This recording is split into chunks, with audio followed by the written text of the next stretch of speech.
Nós precisamos de destruir e desconstruir as narrativas que estão postas. E como professor, na preocupação, inclusive, de didaticamente explicarmos para as pessoas o que é esse regime de recuperação fiscal, eu faço um breve resumo com uma frase. É a pior lei da história de Minas Gerais. Isso vocês precisam o tempo todo repetir. É a pior lei da história de Minas Gerais. E, de repente, aparece para governar o Estado um novo Visconde de Barbacena que quer impor sobre os servidores, as servidoras e sobre o povo mineiro, goela abaixo, algo que exaustivamente os deputados e as deputadas já disseram que nada resolve o nosso problema. Zema conseguiu instituir, por parte da luta dos servidores, uma nova Inconfidência Mineira. Nós estamos aqui hoje diante de uma nova Inconfidência, que, diferente daquela, que era um movimento até elitista, essa é um movimento popular da classe trabalhadora. Eu queria só chamar a atenção dos senhores e das senhoras, porque, didaticamente, nós precisamos levar à população algumas questões que são imprescindíveis. Olhando para o Rio Grande do Sul, olhando para o Rio de Janeiro e vendo aquilo que não se deve fazer. Por exemplo, eu tenho uma grande amiga que resolveu se mudar do sul de Minas para o litoral do Rio e lá é diretora de uma escola estadual.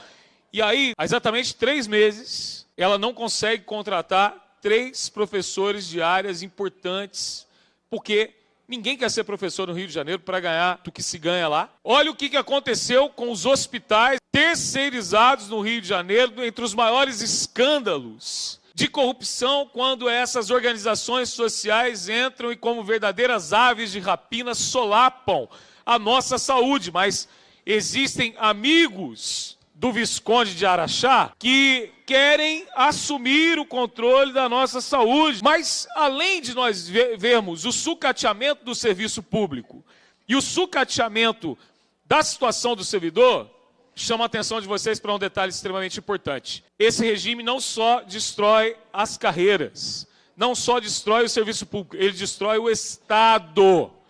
Por quê? Porque está mais do que comprovado por dados científicos, por dados estatísticos, que mais de 500 municípios do estado de Minas dependem economicamente do salário que sai do bolso do servidor público. Mas essas pessoas que resolveram governar o estado não entendem isso por conta de uma proposta liberal. O governador se diz liberal, ele nem sabe o que ele está falando. Porque nós estamos diante também de um analfabeto político. Alguém que senta na cadeira que pertenceu à JK e que nega a política o tempo todo, porque não era para ele estar na China nesse momento. Era para ele estar em Brasília, batendo na porta e dizendo o seguinte: nós estamos diante da possibilidade de fazermos uma repactuação federativa, porque desde o final dos anos 90, a Constituição Federal, ela tem sido também desconsiderada, porque a Constituição Federal concede aos estados da federação a sua autonomia. E a União, ela não pode ser agiota como ela tem sido com os estados. Mas não, porque ele nega a política, porque ele não gosta da classe política, ele resolve vender o estado lá para os chineses. Servidor, servidora de Minas Gerais, é hora de levantar a poeira e de dizer não ao regime de recuperação fiscal. Contem comigo.